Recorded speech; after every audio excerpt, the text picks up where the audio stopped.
So I'm having to figure out some workarounds to my weight loss. So if you're here from the old channel or you're just new to me in general, you will know that I am 1 point into pre-diabetes because I got an NGRI charge, which is a not guilty by reason of insanity plea, because I have schizoaffective disorder and a slew of other personality and mental health disorders. All from being raised in an abusive household where all the family members were super abusive towards me. Um, and I got the NGRI charge, and it's this whole court process when you plead insanity where they have to get you back on your medicine. And you go to like maximum security psych wards, you go to a group home where you have to demonstrate you can take your medicine on your own and you can live in society on your own, but you have to like live in the group home and perform tasks like cleaning or going to groups every day. These college level groups where they teach you about things that you may not know or may not know how to do with schizoaffective disorder. So some of the patients are way far worse off. Some of them are borderline handicapped mentally. Some of us are very bright, but struggle with certain things like boundaries or self-esteem, or there's courses on everything like DMV courses and how to get a job with schizoaffective and how to hold down a job if your emotions are getting too high or the stress is getting too high. Or there's just tons of courses on every single topic you need to be successful once you leave the group home. So like when we were at the group home, they were feeding us nothing but carbs. So I went into the group home, like when I got arrested, I was like 145, 150 pounds because I was homeless. Like that was a whole nother story. Like I'm bordering on trying to introduce the new people to the channel to who I am and what I've been through in the last few years because it's so critical to where I am now being solid on my feet without regurgitating information to people who already know me from the old channel. So, very quick recap. I was at an apartment complex. I got targeted and stalked by the staff there. Stalked by the maintenance man there, but harassed and threatened with eviction.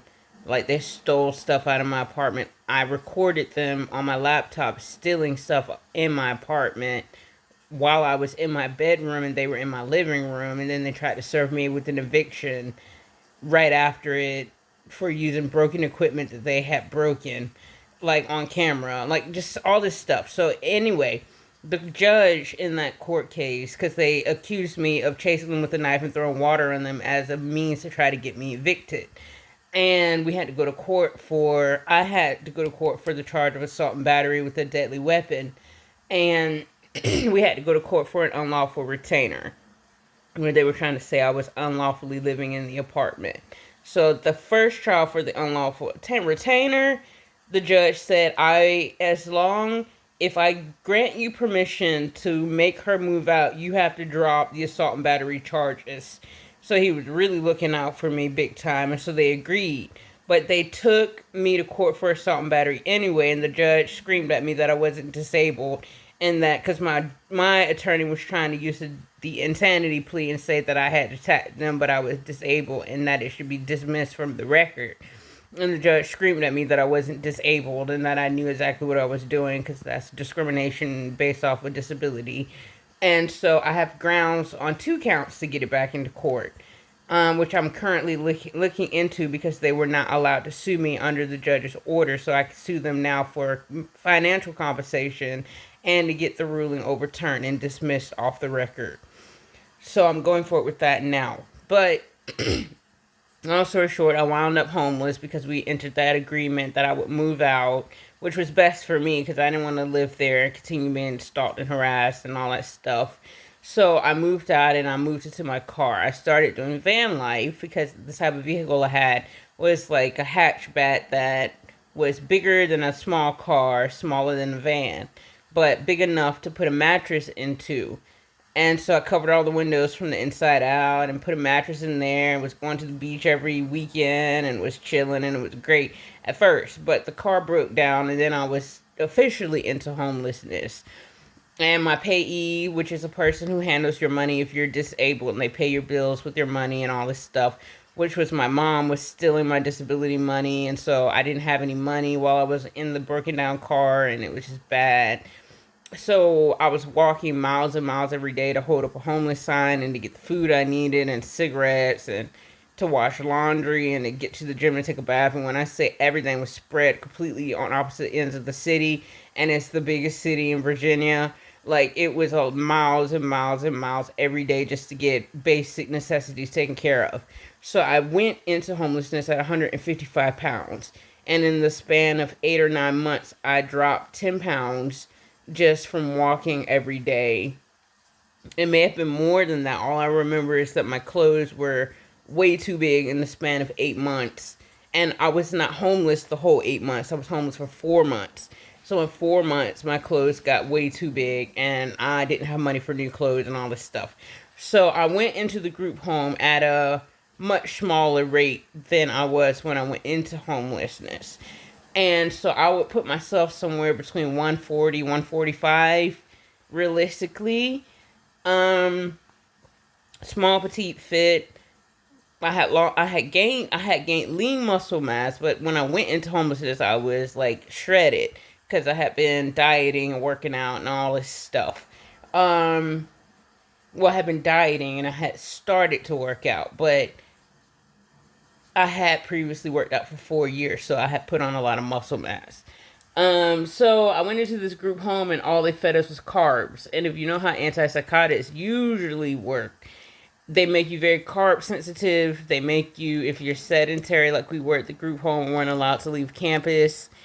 Um, it's less than a 1 minute walk from the house we slept in to the house we had the groups in, to the doctors, to the house where the doctors and nurses and therapists were, was like a half a mile walk from the house we slept in on campus.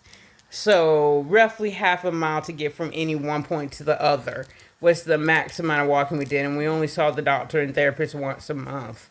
So that was it. I mean, you could walk around campus, but I have fibromyalgia, and it was very painful trying to walk. So I couldn't really exercise every day like I wanted to. So I was really just sedentary. Um, and at that point, I had been in 2 psych wards where obviously you can't move very much. So all of the health and fitness that I had been, all the miles and miles of walking I had done, going from that to a maximum security psych ward, 2 of them, one back to back, to get medication stable, I essentially lost all of my stamina and everything, and my fibromyalgia flared up, and I became inactive. So while I was in the psych wards, I gained like 15 pounds. I went from 140, 145, somewhere in that area, up to like 161. Um, and when I went to the group home, I started at 161 at the group home and ended up at 210 pounds. Because when I say all they feed you are carbs, and antipsychotics make you gain a lot of weight if you eat carbs. Um, they make you just so incredibly sensitive to carbs. And I mean, they were feeding us pastas and burgers and onion rings and fries and fried chicken and pizza from Little Caesars every weekend. And I was not eating a lot of it. And this is what I mean about antipsychotics, that you can eat a very lightweight, high carb diet and still manage to get fat as fuck. Like 2 slices of pizza would be my dinner, or half a plate of pasta would be my dinner with a side salad, or one burger and like 4 onion rings. Like, not a lot, just enough to satiate my hunger. But, it was just nothing but carbs, and breakfast was always cereal or the oatmeal packets with the dried fruit in it, or stuff like that. It was rare for us to get like boiled eggs or scrambled eggs and bacon, or something with protein in it, or just something normal to eat, like everything was sugary or high carb. So for the last 4 years, I have been working on getting all of that weight off. So I finally figured out that it takes a lot of little tricks and tips for my body to lose weight because I'm still on those same medications. They make my mental health perfect, which is why I'm not willing to come off of them because they're not the type of antipsychotics that make you gain weight for no reason. They make you gain weight if you eat a lot of carbs. So, because I hit 210 pounds and have been on a carb only diet, unhealthy carb only diet, not a healthy carb diet, I became 1 point into pre diabetic. So for on the last channel, I was talking about my struggles with trying to reverse that 1 point of pre-diabetes and how nothing I was doing was working, a whole clean diet. Sometimes I would eat nothing but vegan meals. Um, like I ate a lot of protein, I ate a lot of vegetables, I cooked every night, like lean proteins and extra virgin olive oil to cook my eggs and my chicken and my fish, and it would be like salmon, a nice healthy fatty fish, or chicken breast that's boneless and skinless. Like the healthiest types of meat you could get, the leanest type of like the most non-starchy green vegetables you could get, like everything I could think of to possibly do. But last year, I didn't realize that I was eating too much sugar in my coffee. So when I finally cut sugar out of my diet, I lost 30 pounds last year. And I dropped from 210 or whatever the number was. I dropped from 210 down to the lowest I got to was 179. So whatever that equals out to, I think that's literally 30 or 29 or 31 or something like that. But I managed to lose 31 pounds last year. And this year, cutting sugar is not helping me lose weight. I haven't gone back to eating sugar, but I'm not losing any additional weight. So I decided to start working out. So for the last 3 months, at the end of last year, like in December, the last 4 months. In December, at the end of last year, once that 30 pounds came off, I started walking 30 minutes every day. And you have to remember, I have fibromyalgia, so that was challenging. Very, very challenging. But I worked out every day in the wintertime. Some days I would miss it because it would be just that cold and I just couldn't bear to go out in it. But I slowly started building it to life, building it to life. And so every day I would work out.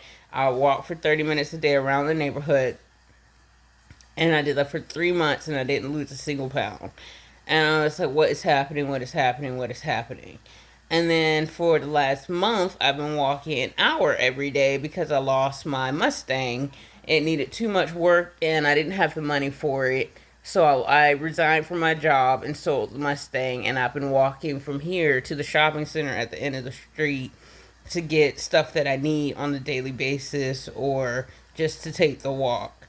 And I've only now lost, my weight went from 179 to 192, and it keeps doing that in the span of like 3-4 days. So I'm like, what is going on? What's going on? So I've been talking to ChatGPT a whole lot, and it's telling me that like a lot of muscle inflammation, a lot of water retention is really likely the culprit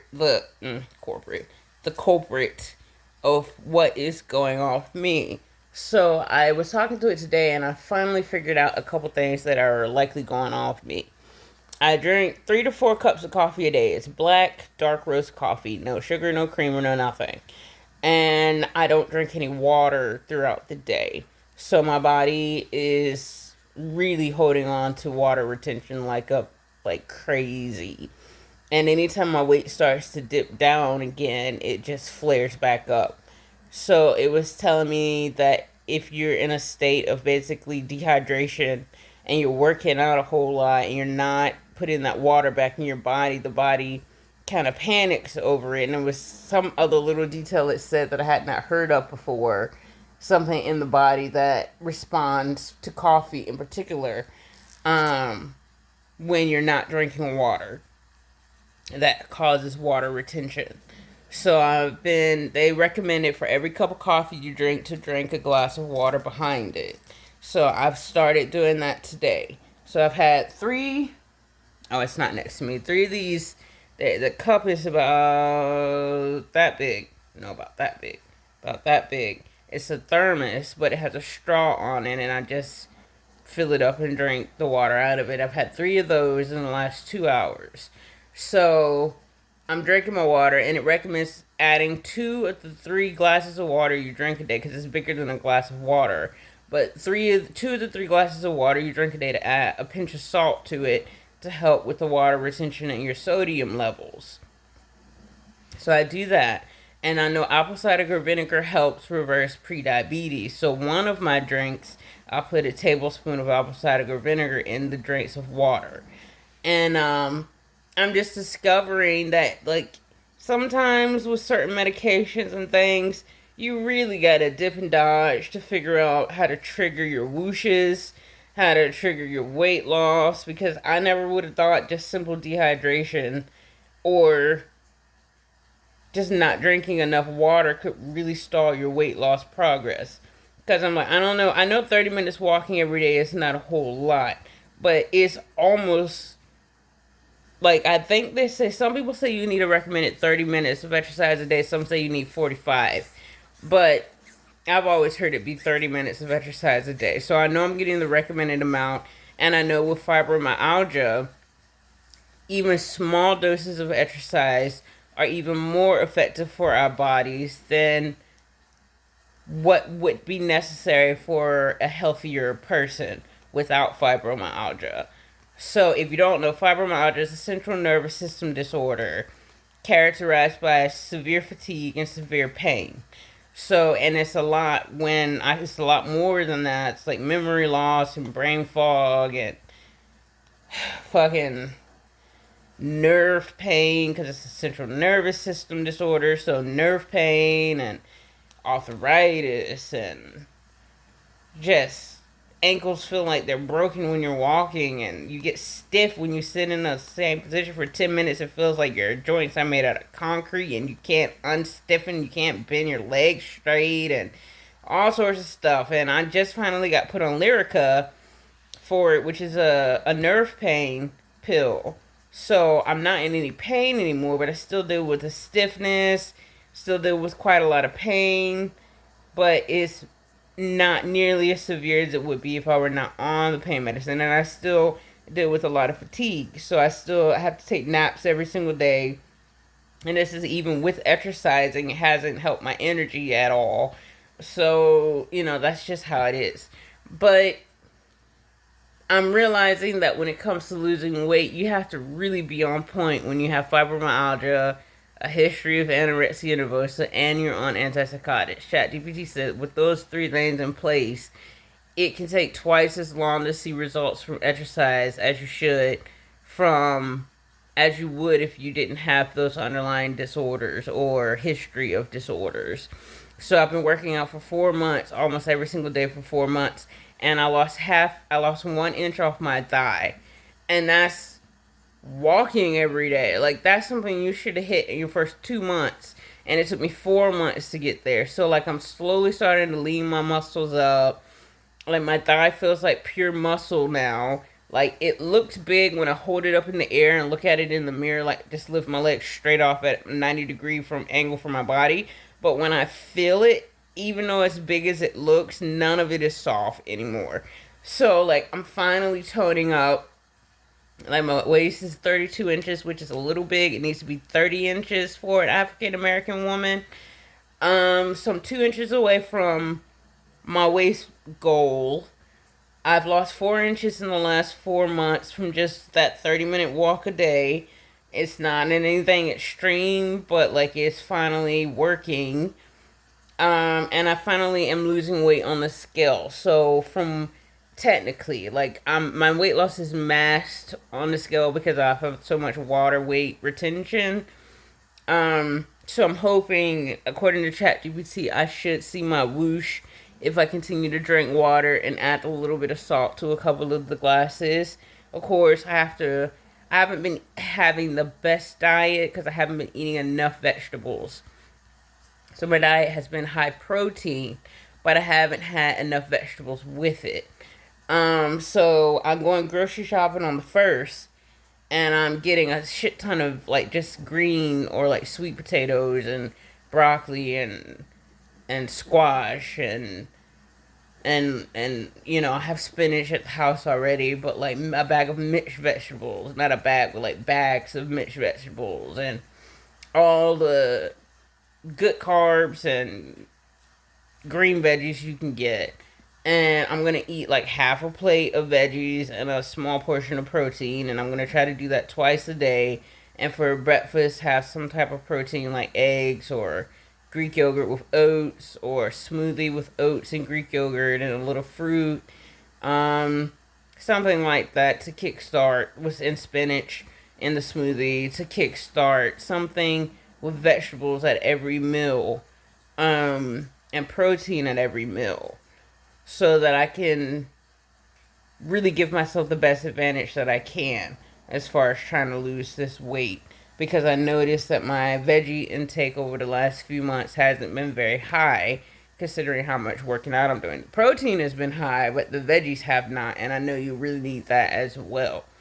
So I'm hoping with all of these little things in place that the scale will start to go in the right direction, because my stomach is no longer round, and this has only been in the last 3 days. Like, it's hanging down. Like, I can see where it's deflated and soft because the fat is now gone and is full of water, which is how your body loses weight.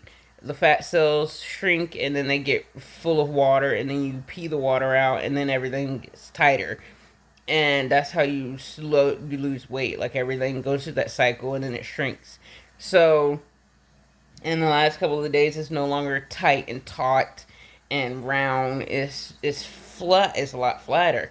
So I noticed that today when I woke up and looked in the mirror that it was no longer round. It was flat, and I'm still at a higher weight, but like, it was flat compared to the round that it was before. And the scale was no longer 192, it was 186.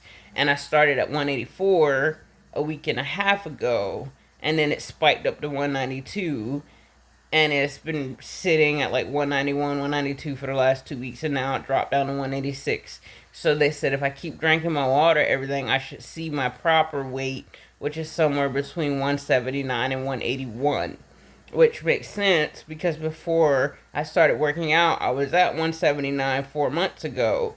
So it should technically be even lower than that, but to see my true number on the scale after all this working out and everything like that, it should help to get a whoosh with all this water retention and all like that, and I will at least see the 170s again, and I can continue to build on it from there.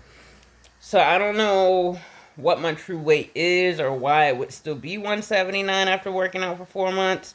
But with the histories that I have, it can take twice as long to lose weight. So what you might expect to see might take 8 months or more. Like I said, cutting sugar only cost me to lose 30 pounds. And that was with a clean diet, cutting sugar, and not working out. And I know that weight loss is, 90% diet, 10% exercise. So I should have lost way more than that. But it's slow weight loss when you have the sicknesses that I've had. So we'll put this in place, and I will keep you updated on what is going on. But I love you guys. I'll talk to you soon. Bye.